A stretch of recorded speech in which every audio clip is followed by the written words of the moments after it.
Yo, here's what we're going to do today. Act 2 of the story, and this is where everything goes wrong.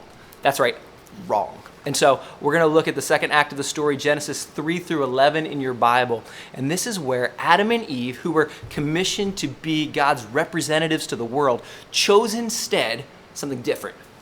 They decided, God, we don't need what you have to tell us. We want to do things our own way. We see that there's a more beautiful, a better life out there outside of what you said. And so we're going to live into that. And they buy the lie that God is not about giving them what is good, right, and beautiful, but is instead holding back. And the moment that they do it, creation is fragmented. Death comes into the world.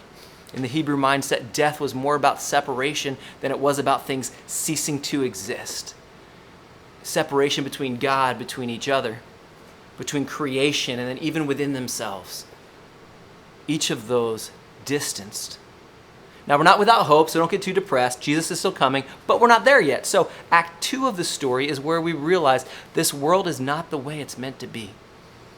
And sometimes we just want to jump to the good news and we don't sit with the bad news. And so I know it's Tuesday, it's already a bummer of a day, but would you take a few minutes and maybe jot down the ways that you've seen over the last week disappointment and loneliness and sadness and sickness? The way you've been affected by all these changes.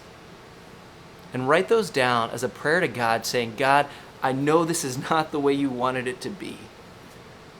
Here's where I'm experiencing brokenness. Meet me in this place. And just like Adam and Eve in the garden, God will come looking for you in your brokenness and offer healing and hope.